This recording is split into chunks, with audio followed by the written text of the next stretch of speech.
We're going to be looking at Numbers 35 today, since I lied to you last week, and be looking at that. Now, one thing that I wanted to show you on the PowerPoint, I only have like 2 PowerPoints, 3. This is Mount Nebo, where Moses died. This is the plains of Moab on this side of the Jericho, where we'll see where Moses got his vision from, voice. He heard God say, so this is where that was. You know, there's Jericho right across. So Moses was in the plains of Moab. He did not cross the Jordan, okay? And there's a shot from Mount Nebo from up on top. So if you look down there, you can see the whole area. In fact, I think they probably camped way up in the air. There was 2 million people probably. But that's Jericho, and this is where they would camp. That's Acacia Grove. That's Shittim. Well, I think that's what it is, Shittim, because that's all Shittim wood, Shittim wood. And this is where Moses died, right up here. He saw the promised land, but he didn't get to enter across the Jordan. So, I don't know what else I got here. Oh, it's way down at the end. Oh.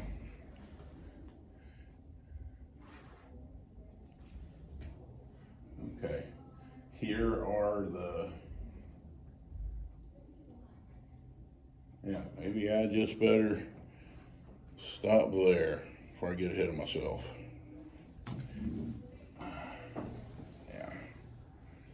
All right. So I only got like 2 more PowerPoints, I think. So we'll just go ahead and turn the lights back on. Thank you, Mel. That is so nice. Just having this, you can just wave your arms and thank you. We could put a clapper on it. I could do that. All right. Would anyone like to open us in prayer? All right, Lord, I just want to thank you today for this beautiful week we've had, weekend and yesterday. And Lord, I just ask you to open up our hearts and let us hear your word today so we can receive it, we can see what you have for us in your word, and show us your fulfillment. Lord, we ask this in your holy and precious name. Amen. All right. I'm going to start with this, and I may have already asked this in a previous teaching. Genesis 27, 41 to 45. Would someone like to read that real quick? And then I'll have somebody read Exodus 21. Would someone like to grab that one? I'll do that. You'll do Exodus 21. Genesis 27. And then I'll have Exodus 21. And then I'll have somebody do Numbers 35, or I can actually do that. Genesis 27, 25 to what? Genesis 27, 41 to 45.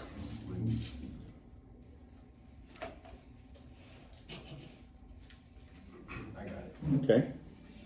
Esau held a grudge against Jacob because of the blessing his father had given him. And Esau said in his heart, the days of mourning for my father are at hand. Then I will know my brother Jacob. Then I will kill my brother Jacob. When the word of her elder son Esau were relayed to Rebekah, she sent for her younger son Jacob and told him, look, your brother Esau is consoling himself by plotting to kill you. So now, my son, obey my voice and flee at once to my brothers Laban in Haran. Stay with him for a while until your brother's fury subsides, until your brother's rage against you wanes and he forgets what you have done to him. Then I will send for you and bring you back from here. Then why should I lose you both in one day? Okay.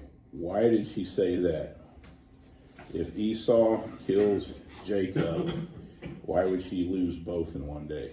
Well, one was gonna die, the other one was gonna be a sinner, gonna kill her.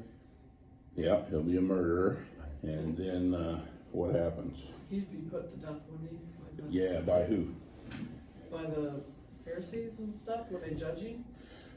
This is Esau. This is way back at Abraham. Usually it's the oldest boy in the family, the oldest brother, isn't it, that avenges? It's the firstborn. And the firstborn is the Goel. Serves two roles. In that particular role, you're the avenger of blood and you're the kinsman redeemer. Okay?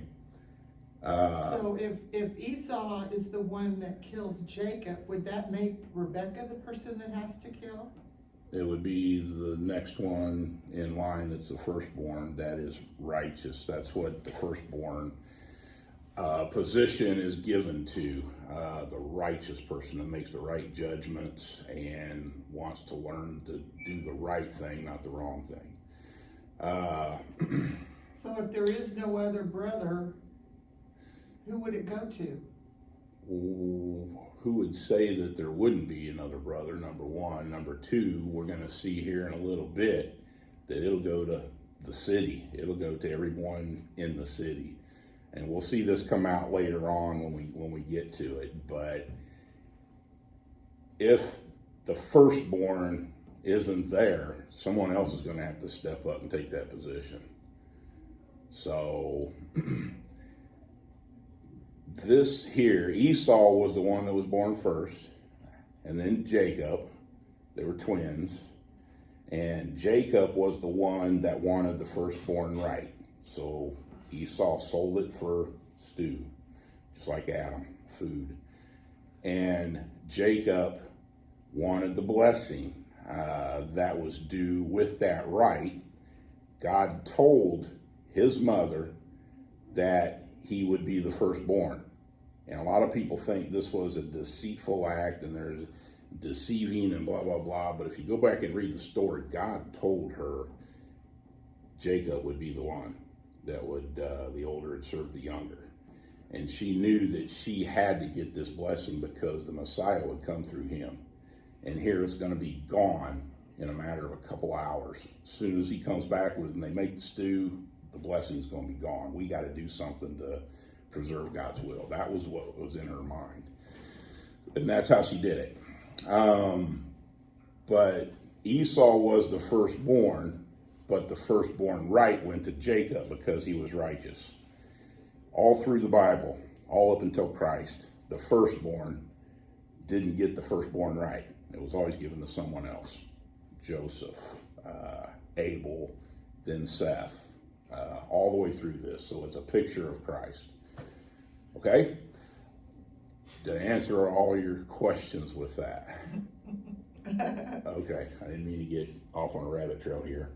Why should I be bereaved of you both in one day?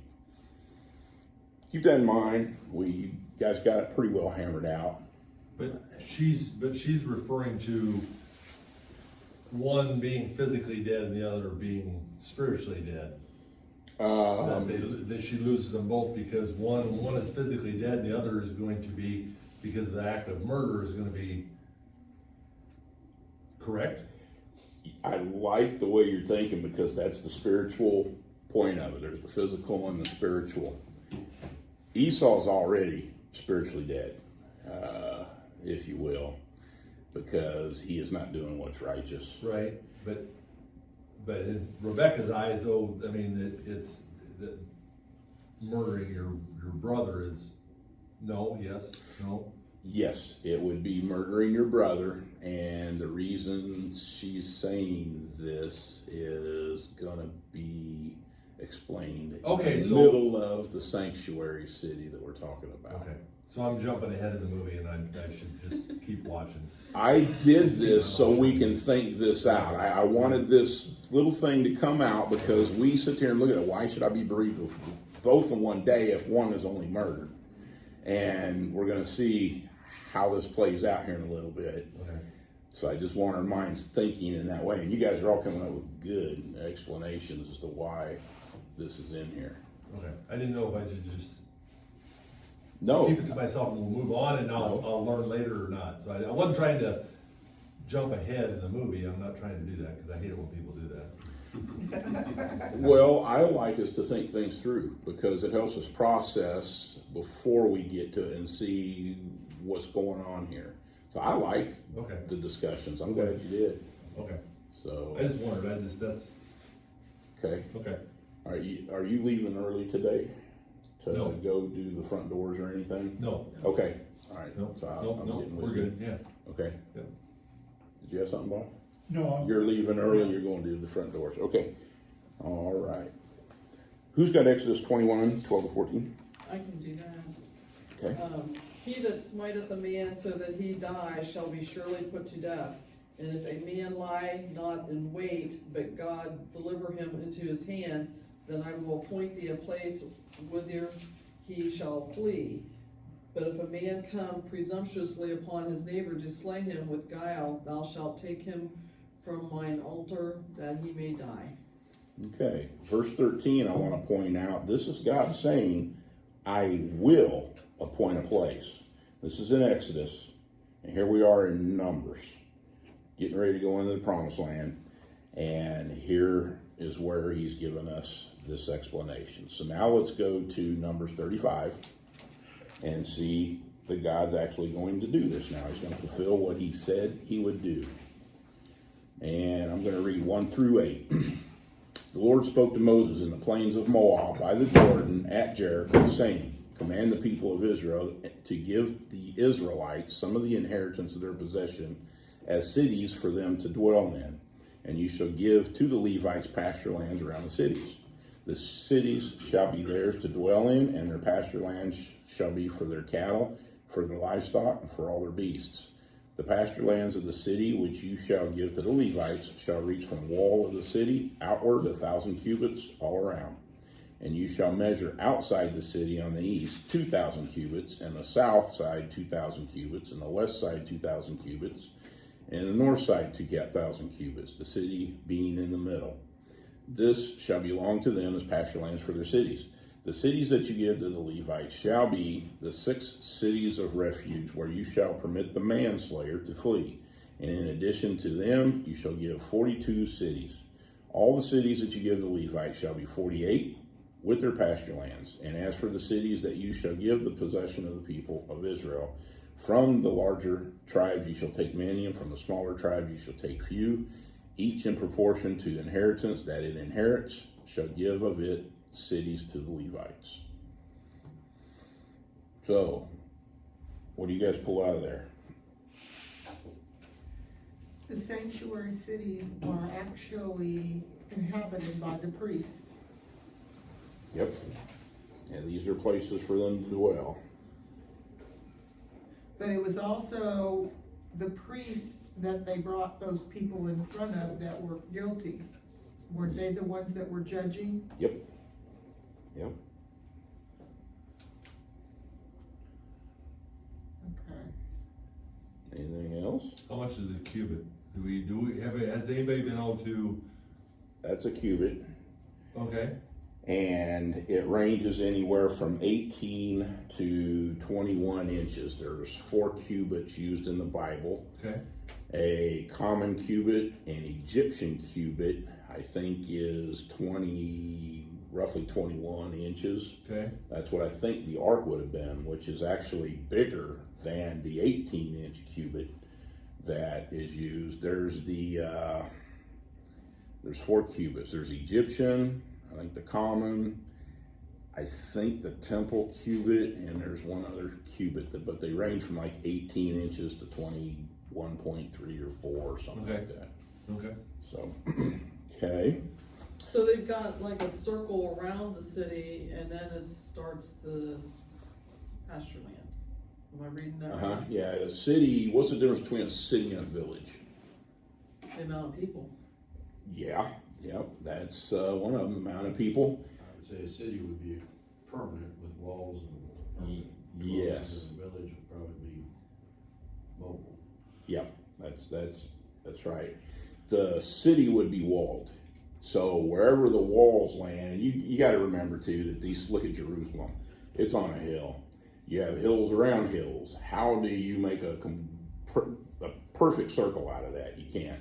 So it's really kind of a general thing, and that's why you have 1,000 cubits is the Mount of Olives. That's the place outside the city, and the Mount of Olives is where the priest actually had their garden, where they took their crops for the first fruits and waved them before the Lord and the temple and all that, where they would have gotten a lot of their stuff.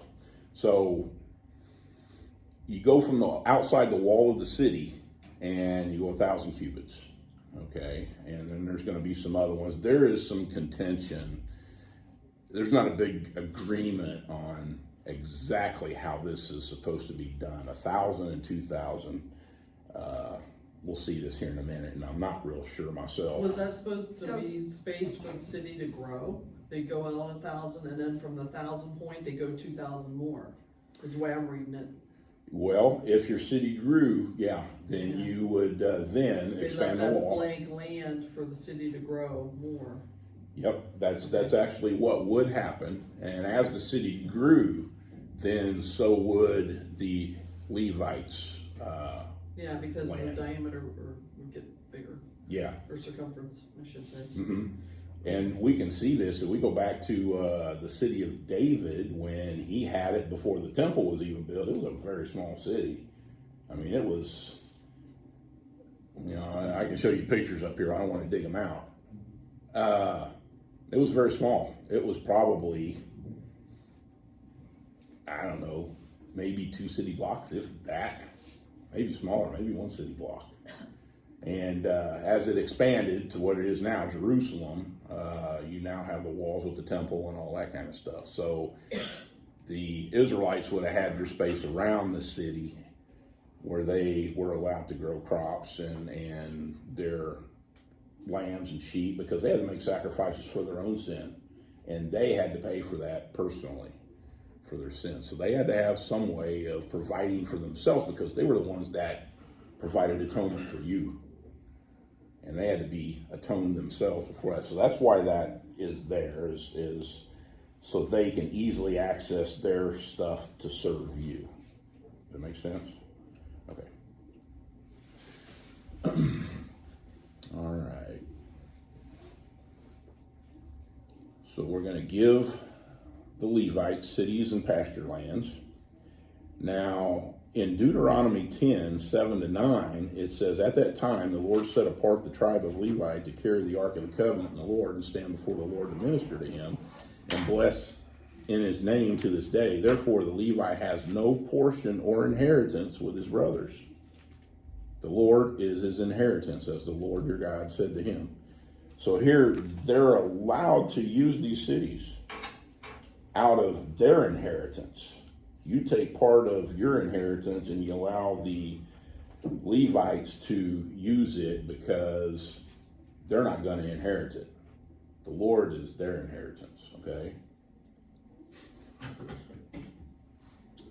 Who are the priests now? The Levites? The Levites that are under the law are today, right now, who are considered priests. Romans? Let's read 1 Peter 2:9.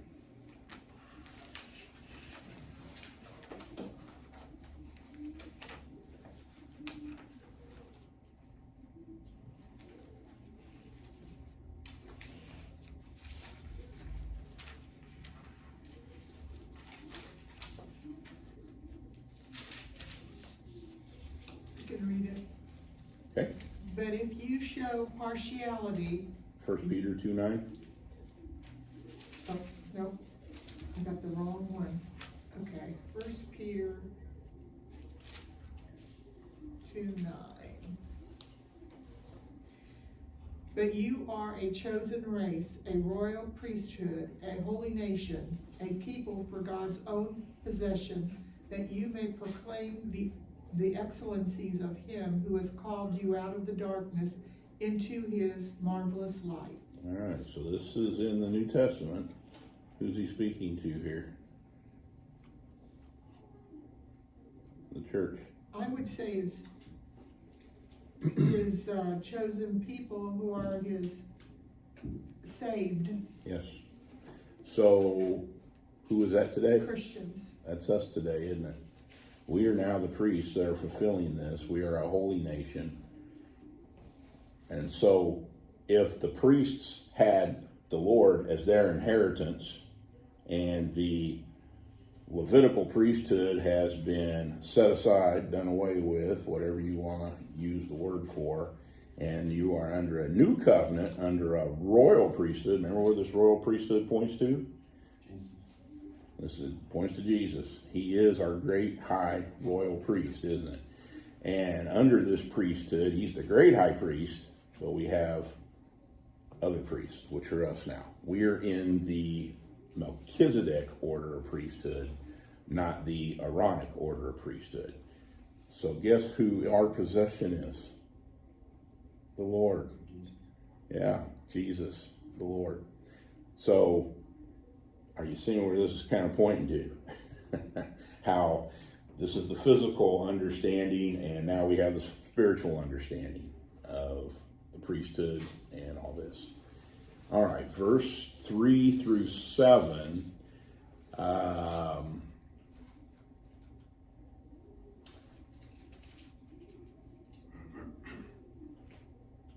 Let's see.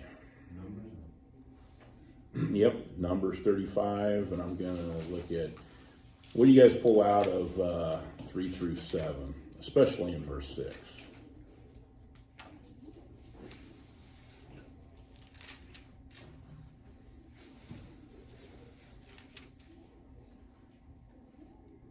What cities are listed first? Levites? Yeah. The Levites shall be 6 cities of refuge. Why do you think 6 are listed before the 42 that are stated? 6 for the number of men? I think that's a good explanation. 6 is the number of men.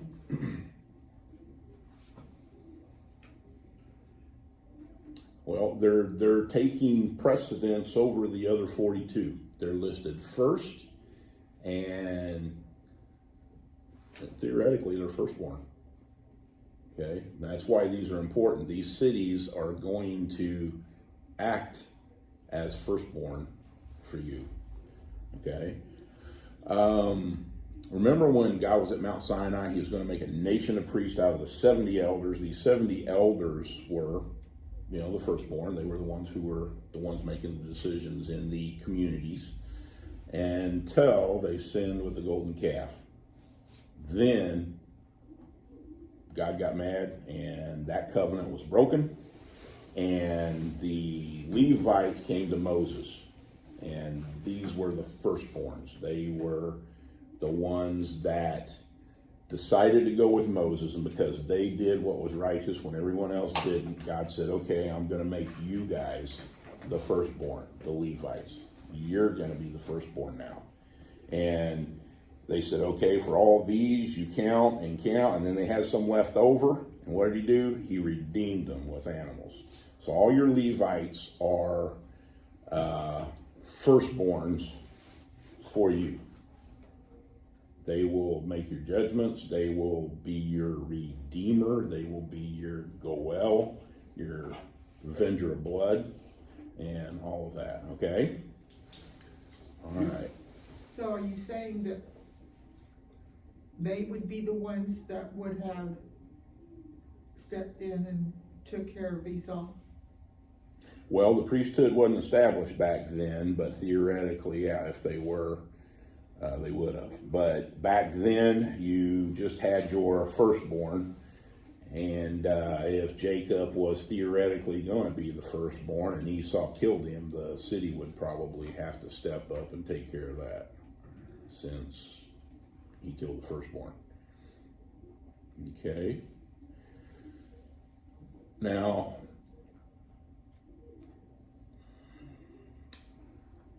by God commanding these cities, this also fulfills Genesis 49, 5-7. It says, Simeon and Levi are brothers, weapon of violence are their swords. Let my soul come not into their counsel, or my glory be not joined to their company. For in anger they killed men, and in their willfulness they hamstrung oxen. Cursed be their anger, for it is fierce, for their wrath for it is cruel. I will divide them in Jacob and scatter them in Israel. And that's what happened. God is fulfilling Genesis 49 here. He's scattering the Levites and the, who was the other guy? Reuben? No, Levi and Simeon. He scattered these guys all throughout Israel. And this is how he's doing the Levites. Simeon just got absorbed into Judah and other places. But what is he talking about here in Genesis 49 that Levi and Simeon killed were of violence? Anybody remember? He's talking about when they killed the king of Shechem. You remember when that happened? The prince of Shechem raped Dinah, their sister. So Levi and Simeon plotted, okay, you guys got to be circumcised, and when you guys are circumcised and you're infected and trying to recover, we're going to go ahead and kill you. And that's what they did. They went ahead and killed them all. So it's kind of interesting here that they are the ones that are actually going to be your firstborn.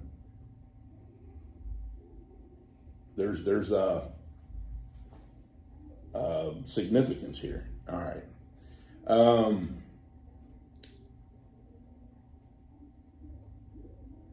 Notice that 6 and 42 and 48, 12, they all kind of have the same denominators. And 7 is the number of what? Completion. Completion and perfection. And 6 is the number of man, less than perfection. All right, so 6 cities are going to be built on this physical earth as a picture. There's 6 millennial days, and where we can find safety in Christ, right? Before he returns on the 7th day. And he's going to come and avenge blood on the 7th day. So we've got 6 millennial days for us to find sanctuary in him, right? Okay. Anyone know where the Avenger of Blood is stated when Christ returns?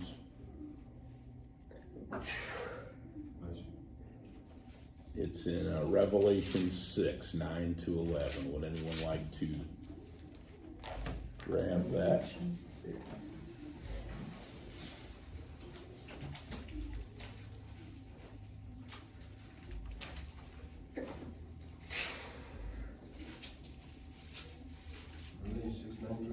Yeah, Revelation 6, 9-11. And when he had opened the 5th seal, I saw under the altar the souls of them that were slain for the word of God and for the testimony which they held. And they cried with a loud voice, saying, How long, O Lord, holy and true, dost thou not judge and avenge our blood on them that dwell on the earth? And white robes were given unto every one of them, and it was said unto them that they should rest yet for a little season until their fellow servants and their brethren that should be killed as they were should be fulfilled. Wow. Okay, notice that God's going to come back to avenge the blood. But these are souls under the altar crying, how much longer? And he says, just rest a little while. Why do you use the word rest? Does anyone else have a different word there? Sleep? Is that Okay. when they sleep in Christ? That's what this is picturing. Just rest a little while longer. This is, in my opinion, before the resurrection. Okay, everybody thinks that Revelation 3, there's no mention of the church. And after Revelation 3, there's going to be a rapture. So the bodies will come out of the ground and go to heaven. And then the tribulation begins. Well, how do we explain this? Because this looks to me like it's the believers, the church. Wait a little while longer until the rest of your brothers are killed just as you were. Okay? They haven't been united with their bodies yet. Right. So what is the explanation of this? Most people say, well, these are the ones that became believers after the rapture. I don't know. I am not seeing it. So anyway, God is going to come back and avenge blood. That's what this is saying. And when you avenge blood on people that have killed someone, right? Okay. Manslayer in Hebrew is ratzak, and it could mean manslayer or murderer. What is the difference between a manslayer and murderer? Does anyone know? Slayer may not be on purpose, but murder is. That's right. What do we call that today? Manslaughter. Manslaughter, and there's two kinds. Voluntary and involuntary. Voluntary and involuntary. That's what we call it today. Right. If you run a red light at a stop sign and you kill somebody, you didn't mean to do it. That's going to be involuntary. If your gun accidentally goes off, when you're somewhere or whatever, and it's involuntary, you didn't mean to do it. But if you pointed it at someone and pulled the trigger, that's voluntary. Unless, it's self-defense, of course. But this is what's going on here. You can get in a car wreck and be texting on your phone, kill somebody. You're going to be subject to manslaughter. Involuntary, not voluntary, but you are still going to be judged. You have shed blood. Right. And it doesn't,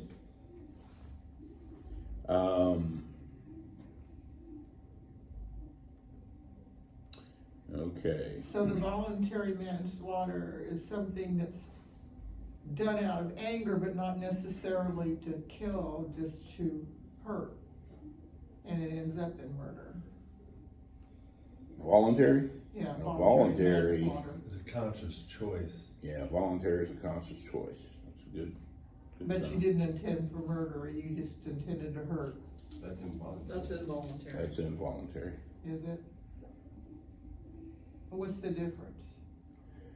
You premeditated. That's another word we use today. Premeditated. Thought about it. Huh? You thought about it. Yeah. You do it this Thought way. about it ahead of time. Yeah. Okay, that's what. Free will. That's You have there. a You go. choice. You have a choice. Yes. Now, if you're swinging a hatchet and it accidentally comes off, yeah, you're negligent because you didn't take precautions to swing it the other way or tell the guy to get out of the way, so you are still subject to the law. You have shed blood. That blood has to be atoned for. Has to. What's that say about our nation today? We're in deep trouble. We're in deep trouble, and we're headed there right now. Yeah. We're coming under judgment. Yep. Okay, Joshua 20, 1-9. That's a long one, but this is where Joshua says, we're going to appoint cities. And he says, and ye shall remain in that city until he stood before the congregation of judgment, until death of him who is the high priest at that time. Then the manslayer may return to his own home in town which he fled. So they set apart Kadesh in Galilee, Kiriath Arba in Hebron, Shechem in Naphtali, or in Ephraim, and then he had Bezer, Ramoth, and Golan. And these were the 6 cities. And let's see.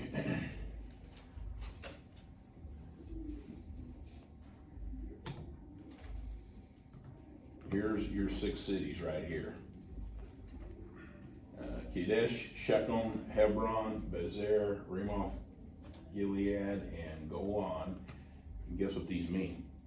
Kadesh is a form of holy, kadosh, so it means holy, set apart. Shechem is shoulder, and Hebron is fellowship, friend. Bezer is fortress or tower. Ramoth is height or exalted, and Golan is complete. And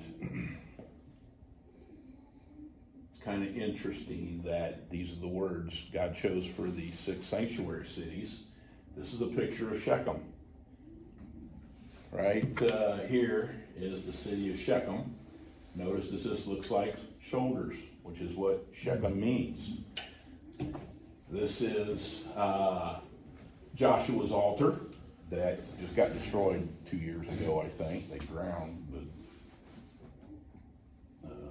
Palestinians ground it up into gravel, the altar. And this altar actually had the law written around it, Torah. This is the first one set up in the land, had it plastered, and God said, write the law on it. And over here is Gerizim. This is the woman at the well down here, and she said, our fathers worship up on the mountain. He said, you're not going to worship here or in Jerusalem. Well, they're not, are they? The altar's gone. So in a way, God is fulfilling what he has said. But it's interesting, this is called Shechem, the shoulders. And this is where Joseph is buried also, by the way. These are also listed in Deuteronomy 4, 41, and 43. And these are for anyone to flee to. Now, each one of these cities was within 30 miles. You didn't have any longer than 31 unless you're way down here in the desert where nobody's at anyway. All of these cities were within 30 miles of each other. You didn't have to travel any longer than 30 miles. In fact, if you want to get a peripheral, and you can't see it hardly, but Sea of Galilee is here, and the end of it is here, that's 8 miles. So you can just kind of get an idea as to how big that was. All right. Cities of refuge in verse 9 through 15. I'll read that, and you guys can just read with me and then pick out what you see.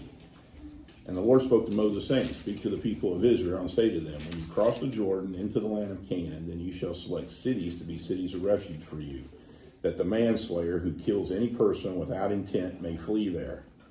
The city shall be for you a refuge from the avenger, that the manslayer may not die until he stands before judgment in the congregation. And the cities that you give shall be 6 cities of refuge. You shall give 3 cities beyond the Jordan, and 3 cities in the land of Canaan to be cities of refuge. These 6 cities shall be for refuge for the people of Israel, and for the stranger, and for the sojourner, that anyone who kills a person without intent may flee there. What do you guys see in this?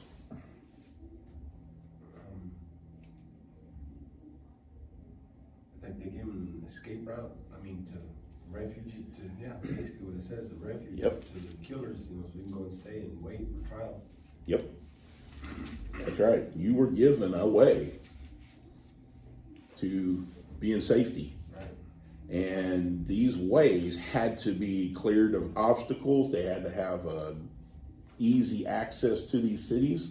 These cities are to remain open 24/7. They didn't close the gates because that manslayer had one place to go. He had one place to get to. Now,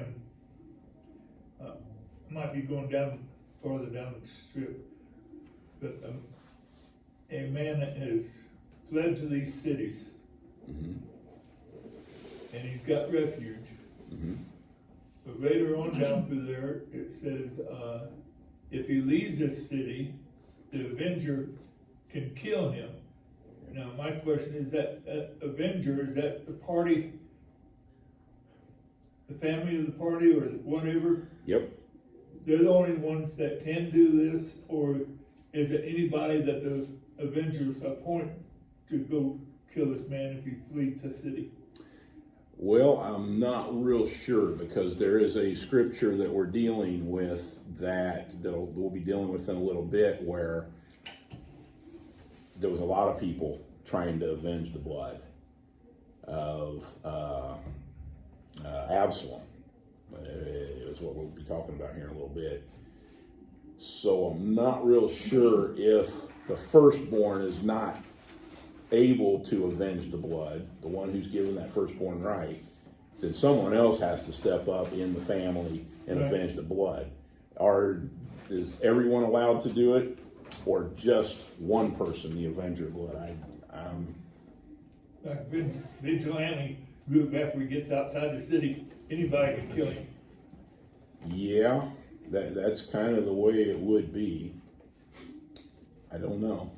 I would think that you would have one designated person to do that, because if you didn't, they may have just collected him and took him to the person that would judge and be the avenger of blood. As if you had a lot of people doing it, it would be mob violence. Who would you atone for the blood in that case? There had to be a legality issue to this. If it was not legal, then it wouldn't be lawful. So there had to be an atonement to be legal.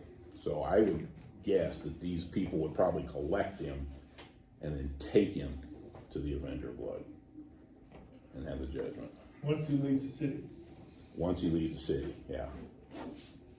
Yeah, the point is, as long as you are in the city, you are taken care of, you are provided for, your food, your security.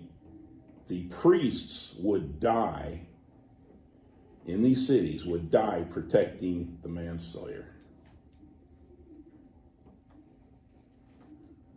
So it's all pointing to something here. You guys are going to see it here probably next week. I'm going to send you home with some homework to see if you can't figure out the rest of this chapter.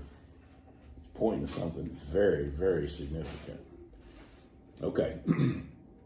The Avenger of Blood is the Goel, comes from Gaal, and this Goel can have two roles, the Avenger of Blood or the Kinsman Redeemer. And notice that in verse 12, it says that the manslayer may not die until he stands before the congregation for judgment.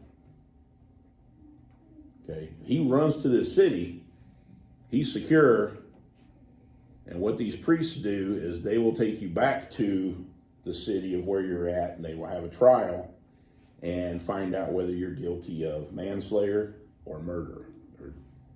Manslayer has two positions. You either did it intentionally or unintentionally. You're either a murderer or you're not. Okay? You still have to have atonement for blood, though. And that's what this is about. So if the guy was deemed a murderer, guess what happens to him? He's Put to death. put to death. Yeah, not murder, he's put to death. If you are not guilty of murder, you are a manslayer, they will secure your way back to the city of refuge, and you have to stay in that city until a certain point. Okay. And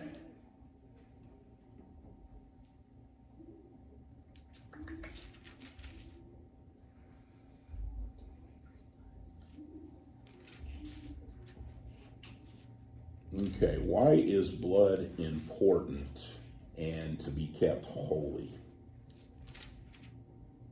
What is in the blood? Life. Life.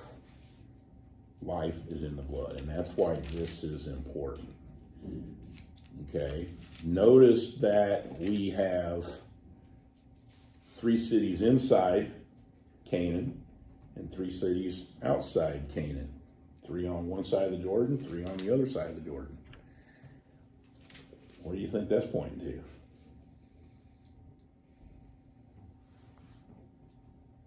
These are cities not only inside but outside. So you have a way to be saved, whether you're in the land or outside the land. And I think 3 is interesting too, how this is divided. What's 3 usually point to? The cross. Okay. 16 to 21, it says, but if he struck him down with an iron object, so he died, he is a murderer. The murderer shall be put to death. And if he struck him down with a stone tool that could cause death, and he died, he is a murderer. The murderer shall be put to death. Or if he struck him down with a wooden tool that caused death, and he died, he is a murderer. The murderer shall be put to death. The avenger of blood shall himself put the murderer to death. When he meets him, he shall put him to death. And if he pushed him out of hatred or hurled something at him, lying in wait so that he died, or in enmity struck him down with his hand so that he died, then he who struck the blow shall be put to death. He is a murderer. The avenger of blood shall put the murderer to death when he meets him. I was kind of accentuating things there. What stands out to you guys? The Avenger. The avenger, okay. What's he supposed to do? Put the man to death. Yeah. Notice how many times this is stated here. There is something significant going on here with the reason. Okay. Let's go back to that story that we just started out with when Rebecca said that Esau was going to going to kill Jacob. And why would she be bereaved of 2 in one day? Because the avenger of blood would have to kill the other one because he murdered. It wasn't self-defense, it wasn't manslayer, it wasn't accidental. She would lose both And it's intentional. children in one day. Yes. And you guys were on the right track when we dealt with that. I don't think a lot of people probably would have known that unless they would have had Avenger of the Blood on their mind like you guys did. Notice in verse 21, the last part, it says, the Avenger of Blood shall put the murderer to death. This is a command. Okay, this is his obligation. It isn't if you want to or not. It isn't I feel sorry for you. You do it. It's your obligation of the firstborn in the family, the Goel, to avenge the blood of your relative. Okay? You have to. Okay. So, if the manslayer kills someone, you run as fast as you can to the sanctuary city. Okay, that thing that's sitting in my mind is run, Forrest, run. Man, I'll tell you what, you run and you don't even slide into home, do you? You keep going all the way to the dugout and you dive in the dugout, okay? All right. There's only one place for us to flee from the Avenger of Blood, and that's Christ, isn't it? Okay.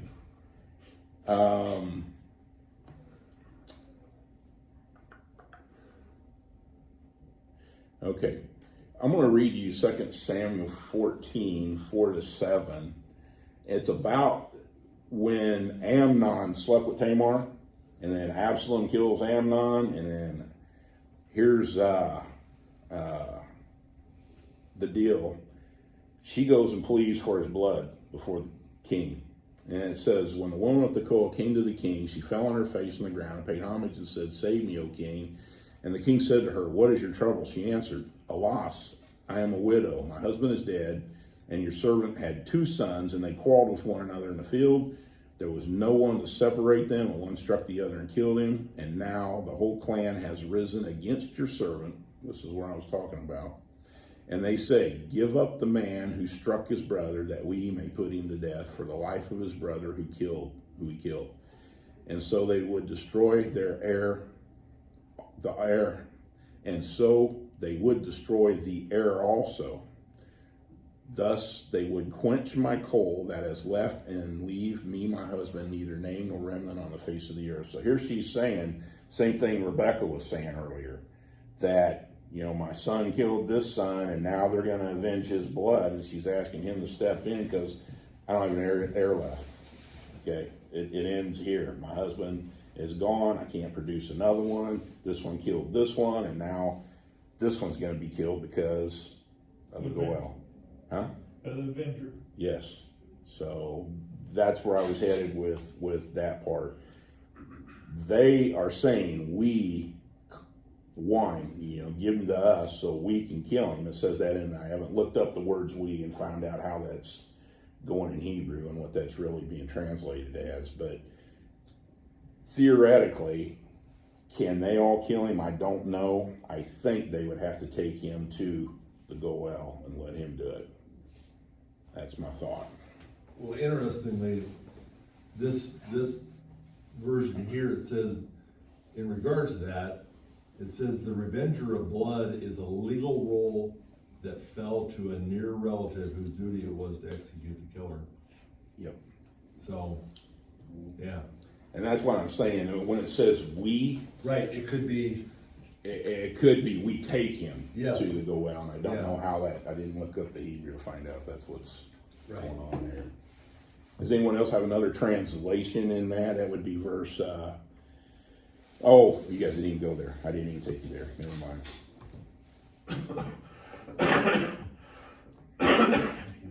Okay, 22 through 25. That's 2 Samuel still? We're in Numbers. Oh, did you go to 2 Samuel? Well, what does yours say in 2 Samuel verse 7? 2 Samuel 14:7. Yeah. And behold, the whole family is risen against thy handmaid, and they said, deliver him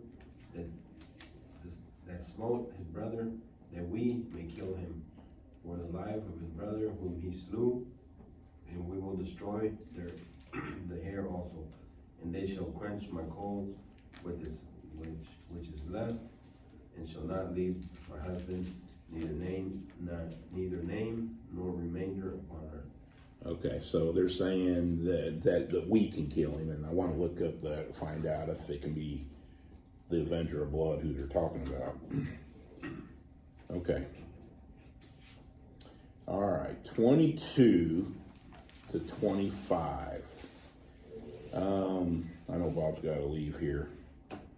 What that homework would be, John? To finish out Numbers all the way to, I think it's 33, isn't it? 36 is the line. 36.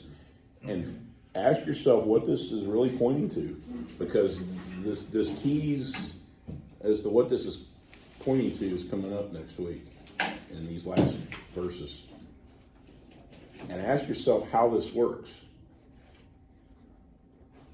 What is the consequence of the manslayer, and why is there a difference between one manslayer getting one term and another manslayer getting another term? It's the same crime. It's the same shedding of blood. Why does one guy can theoretically end up with 1 week in the sanctuary city, whereas another guy will spend his whole life there? Oh, time served. Huh? In today's category, Time served. time served. Okay, this is pointing to something really big, and I don't want to ruin it Okay. for us. So you guys think it out and see if you can see what this is pointing to. You gonna do it too? Okay, I'm losing half my group here. All right, well, I'll see you then. okay. I'll see you guys next week and we'll finish Sanctuary City. Okay. see ya. Yeah. All right, any comments or questions or anything on what we've gone over? There's a lot to learn, There is. man, oh man. And this is winding up God's instructions for us. He starts in Exodus and gives us instructions. He's got Leviticus is the temple service, sacrificial system, and Numbers are laws and rules as to what you're going to do, and we're finishing up. God has laid this out in an order. It's unbelievable. I've been chopping stuff up and going here and going there and going there. But God has laid this out to where systematically He has laid it out to where as you understand this, you start understanding this, and you start understanding this. This is the second to the last chapter. The next chapter coming up is pointing to the significance of what happens after this. So, anyway, God's word is deep. And I'm telling you what, the more I study Torah, the more, I'm convinced in my heart that these are actually truly words from God. These are not man-made written stories. These are really words of God. You see it all over and how all the stuff's lined out.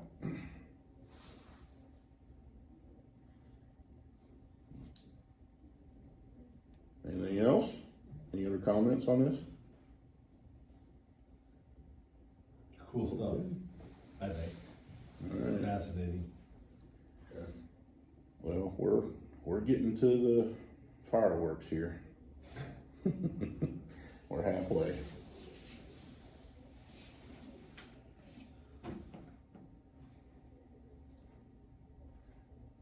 Kind of interesting as to what this guy's judgment is tied to and how much time he's going to get.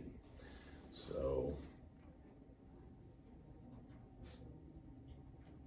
all right, well, I don't want to. Ruin it? Yeah, I mean, we can go through 22, 23. I'll just do it again for the people that aren't here next week if you want to do that. You got 10 minutes. Yeah, we can. Okay, Yeah. let's do that, and I'll Yeah. just start here so they won't miss Yeah. anything. Yeah. All right, 22. But if he pushed him suddenly without enmity and hurled anything on him without lying in wait, or used a stone that could cause death without seeing him, dropped it on him so that he died, though he was not his enemy and did not seek harm, then the congregation shall judge between the manslayer and the avenger of blood in accordance with these rules, and the congregation shall rescue the manslayer from the hand of the avenger of blood, and the congregation shall restore him to his city of refuge to which he had fled, and he shall live in until the death of the high priest who was anointed with the holy oil. So, what do you guys see here? Delivering us from Satan. Yes. Yeah. So this is the physical picture of the spiritual picture of somebody restoring us from Satan, Yeah. protecting us from Satan. Okay. So if you didn't do this intentionally, verse 24, then the congregation shall judge. So this may be where that we comes in. As a trial, you have jurors, and that may be what's going on here. We put him to death. We give him a life sentence. We give him capital punishment. We, even though they don't do the actual deed of death. Does that make sense? Yep. That's probably where that we comes in. Congregation. See, this is why I like talking about it. You guys help me see things that I wouldn't have normally saw. Well, does yours say avenger of death or revenger? Let's see. Because my book says revenger Yeah. of the blood. Yours does too? Well, In verse 24? Yeah. 20, Yes, Revenger. 25. And the revenger. Mine says. And yours says avenger? Mine says avenger. So that's a difference too. Okay, Numbers 35, 24.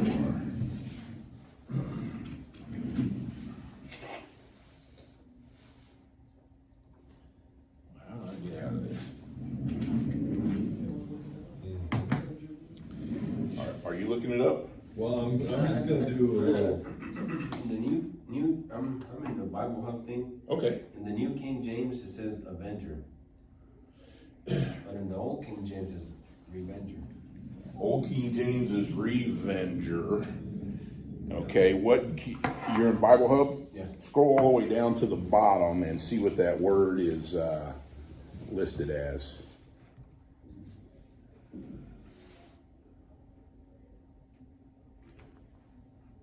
I'm not sure where to go. Okay, are you, All the way at the bottom, and then it says footnotes, or, okay, click on just that verse, 24.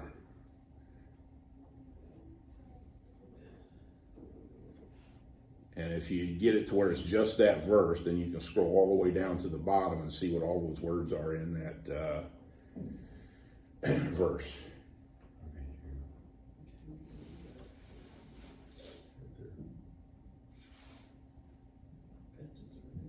that pretty well says it right there. Revenger's I the think. one who revenges. Okay. So according to It's kind of this, the same. while Polo is looking, it says, as nouns, the difference between avenger and revenger is that avenger is one who avenges or vindicates, as an avenger of blood, while revenger is one who revenges. Could it be that one of them is somebody, I'm avenging something you did to one of my relatives versus something that was done to me? You know, he killed my brother, so I'm gonna go get him, Okay. versus he tried to kill me, so I'm trying to get him back. I don't know. I want to look into that this week. I want to look up and see if I can't figure out what the difference between why these people are using revenger and avenger is. I don't. Well, this also says the revenger of blood is a legal rule that fell to a near relative whose duty it was to execute the killer. That's revenger. That's the revenger of the blood, yeah. And avenge, And that's how we use revenge today. I'm gonna get revenge because you did me wrong. Yeah. avenge, Okay.